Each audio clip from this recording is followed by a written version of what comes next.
So let's now go to the very interesting information that's come forward just in the last day, well, in the last few hours after the Secretary of State for the United States, Marco Rubio, and the Foreign Minister, I think that's his title, for the Russian Federation, Sergei Lavrov, met in Riyadh, hosted by Saudi Arabia. And they have both provided sort of brief press conferences, and they have also both provided press statements. And let me bring up first the American press statement. This is just the key extract from it. It is quite short. The stuff above that is really just saying, these people met. And below it is thanks to Saudi Arabia for hosting the meeting. But in the press conference, Marco Rubio stated that there were 4 points agreed between the United States and Russia as to what's happening. The first of those was what Marco Rubio in his talk, it's expressed somewhat differently there, said is they want to re-establish functional diplomatic missions and functional, normal professional diplomatic relations between Russia and the United States. Thank goodness, it's been a long time since that happened. But there are some also quite significant practical matters in there. They said addressing, and the way it's expressed in Marco Rubio's press statement is to establish a consultation mechanism to address irritants to our bilateral relationship with the objective of taking steps necessary to normalise the operation of our respective diplomatic missions. So no one's going to get to a peace unless there is actually diplomats resourced and able to do a peace. Now, that's a very vague statement there. Sergei Lavrov was a little bit clearer about what he meant by that, and I'll get to that in a second. But Marco Rubio certainly said that the American embassy in Moscow is operating under some level of, difficulties or constraints. Much of this actually goes back to events at the end of the Barack Obama presidency and the start of the Donald Trump presidency, where various actions were taken by the Americans against Russian diplomatic missions, and countermeasures were similarly taken. So this is actually unwinding a problem that goes back to 2016. If not earlier. Secondly, they said that they're appointing high-level teams to begin working on a path to ending the conflict in Ukraine as soon as possible in a way that is enduring, sustainable, and acceptable to all sides. They are beginning a process for the conflict in Ukraine to begin. An excellent thing, excellent initiative, but it again, note how cautiously it's expressed. They're appointing teams to begin working on a path to ending the conflict, but yet it's also the outcome, the standard by which that process will be measured, if you like, is it's enduring, it's sustainable, and it's acceptable to all sides. And that's a significant progress over ceasefires or temporary ceasefires or frozen conflicts and other such American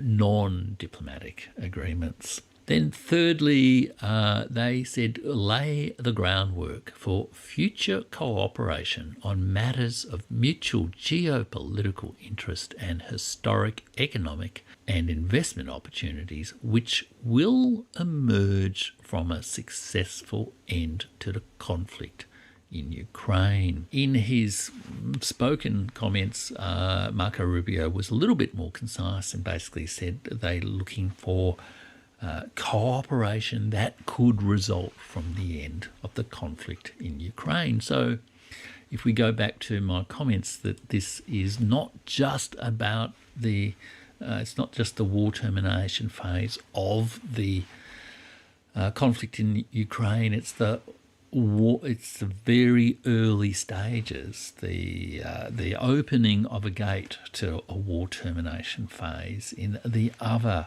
long-standing conflict between the United States and Russia, and also the long-standing conflict, let's say, between the United States and the expectations of the rest of the world for a genuinely fair world order.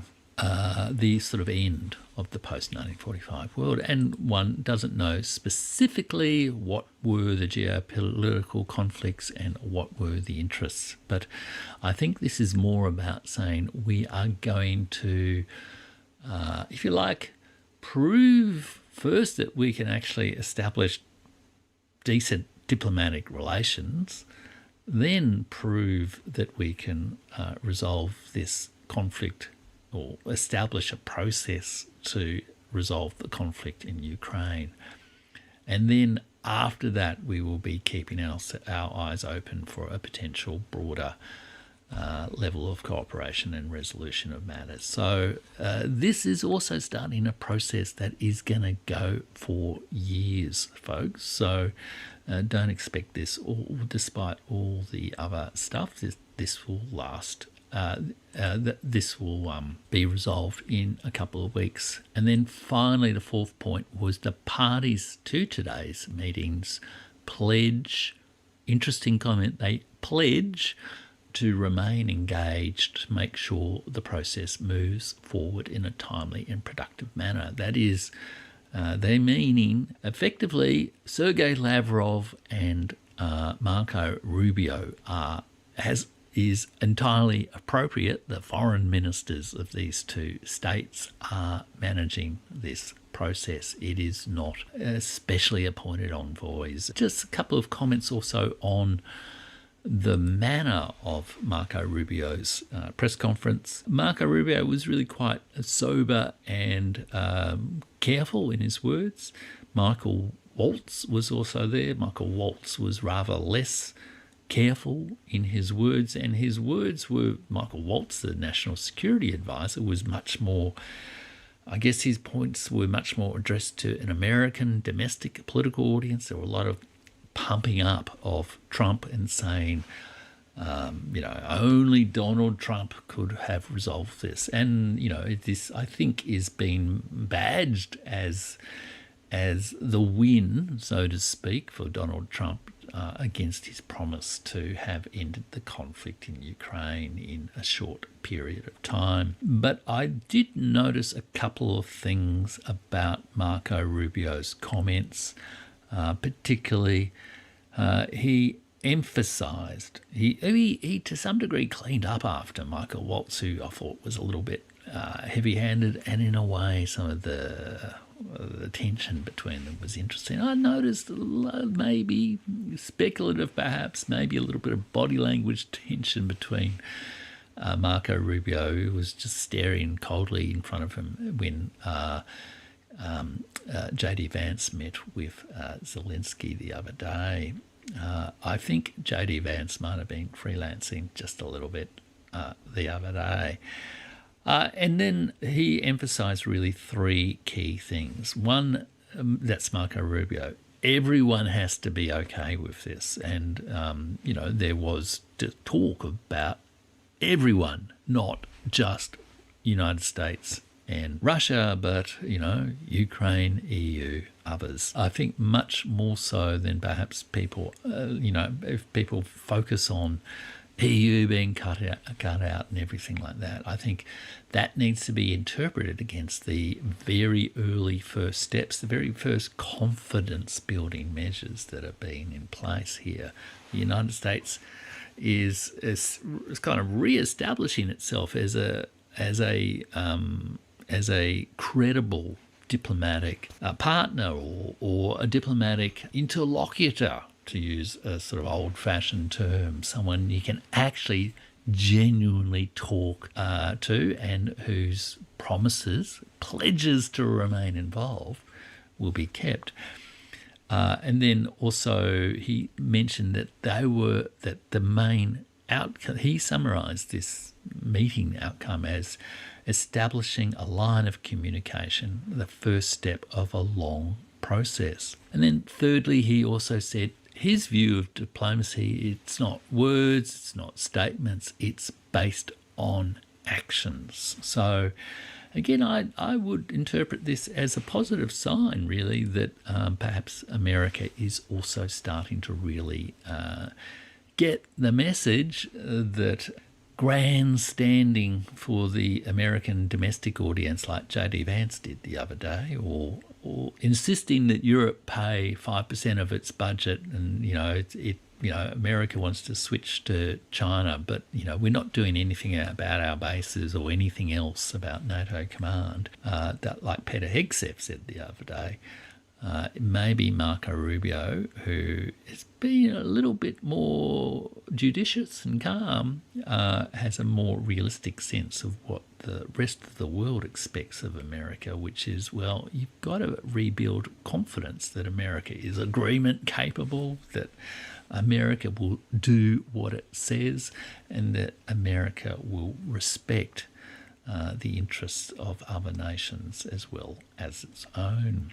So I think they were all positive signs. I've been a little bit sceptical about Marco Rubio's multipolar remark, and it's still very early days, but I think his performance in recent days is over this first couple of early tests much more impressive than Pete Hegseth, the debt collector from the Defence Department, or J.D. Vance, the writer of hillbilly elegies about European decline.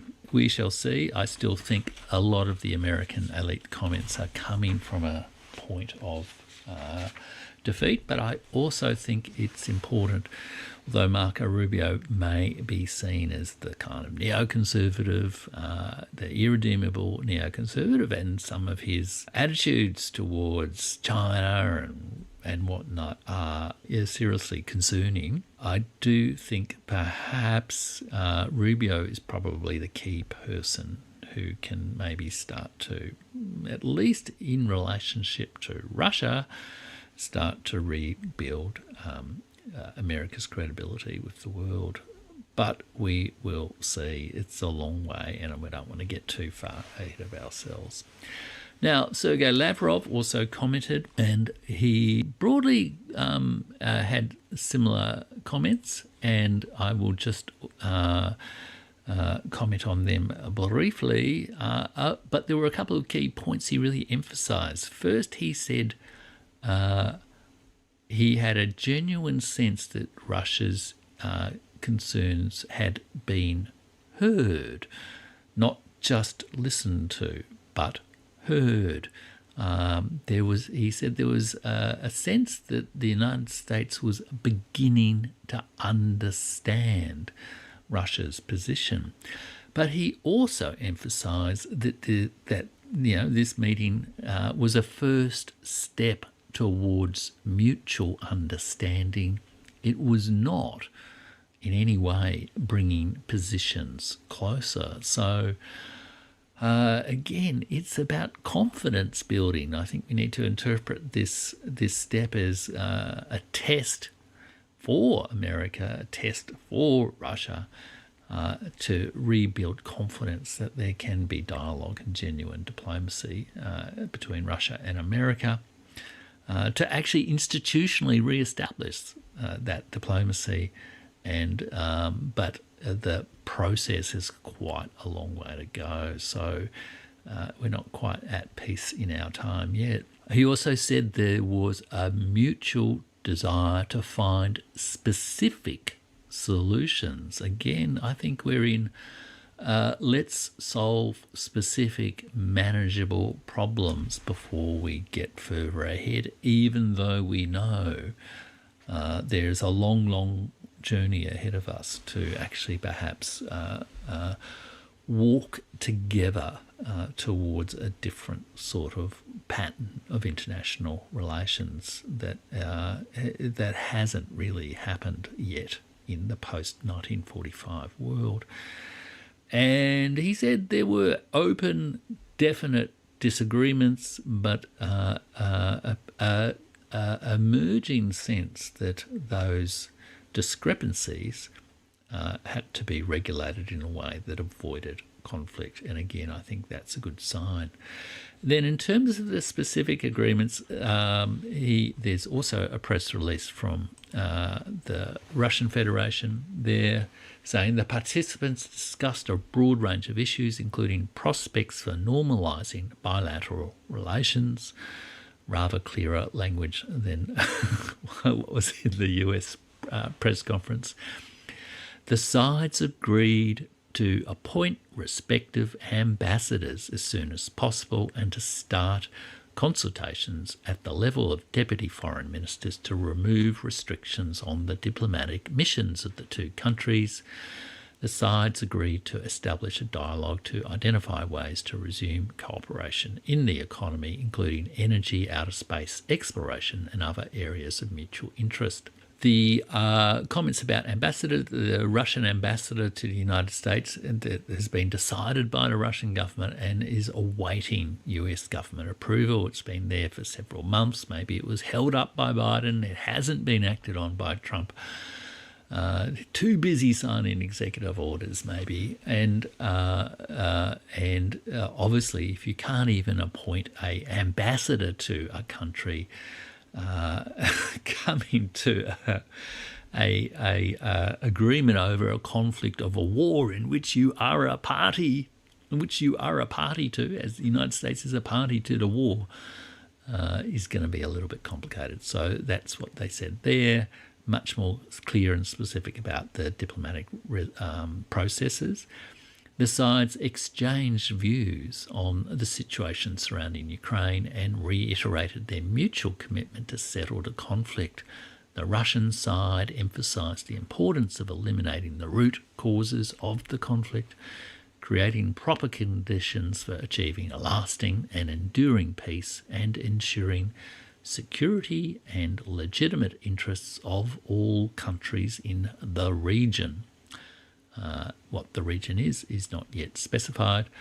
An agreement was reached to continue joint work in this area through special envoys to be appointed in the near future.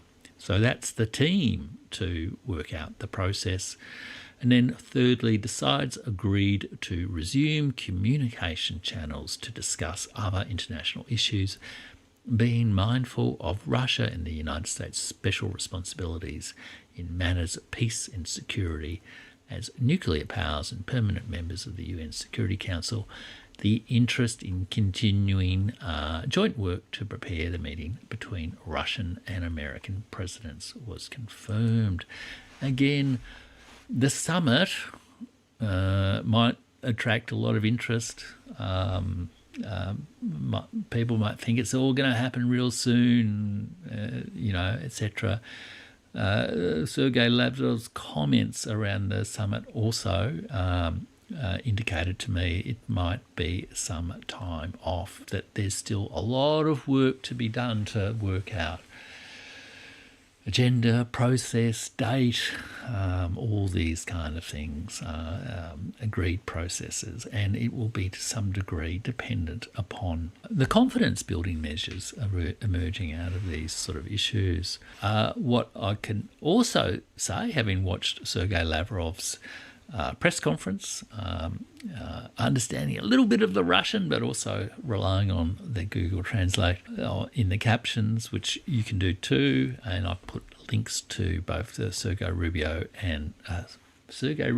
the Marco Rubio and Sergei Lavrov press conferences on the Riyadh meeting in the video description. He did emphasise a couple of other things that I thought were very, very interesting. Now, first of those was about that appointment of the special envoys. Now, Keith Kellogg has been named as the special envoy for Trump's special envoy of US peace. He's made all sorts of pretty off-the-wall remarks, or perhaps just pretty unfocused remarks, or pretty doctrinaire remarks. I noted that that Sergei Lavrov said, we are waiting to hear who the US representative is, their name and their position. So I would say that they're actually looking for someone a bit more substantial who the Russians can have confidence in, who is not Keith Kellogg.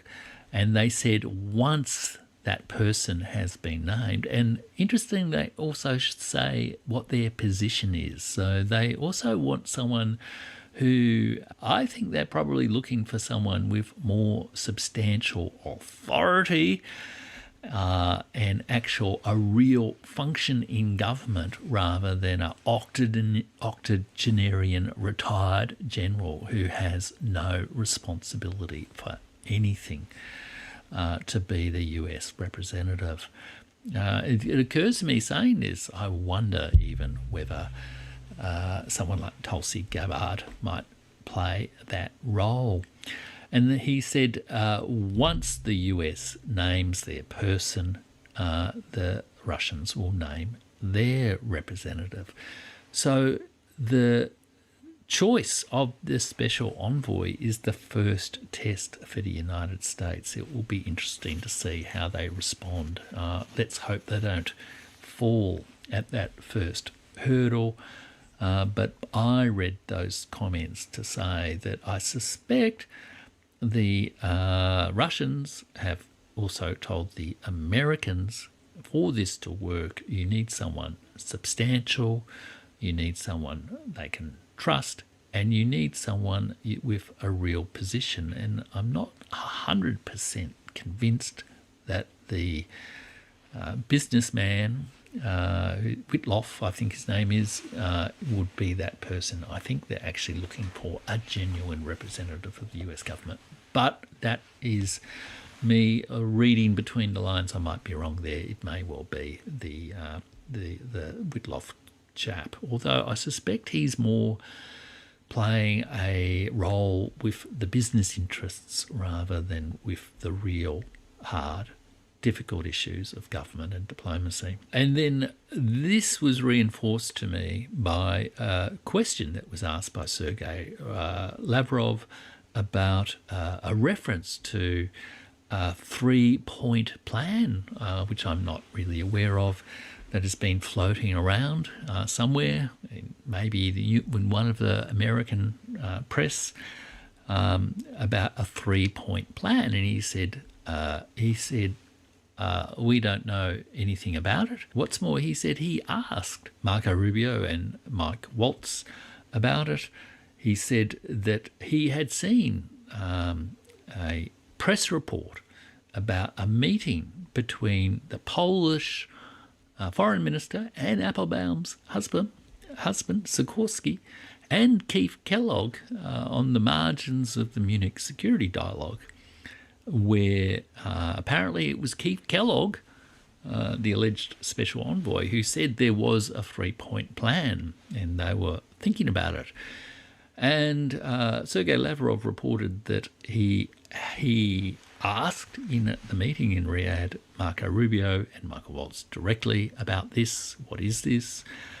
And he said that they said it was fake. So I would say that's a bit of a message, I would say, about both to the United States about not not giving Sikorski too much of a role in things, and maybe also not giving Kellogg a role in things. And also quite interesting that Marco Rubio should say that.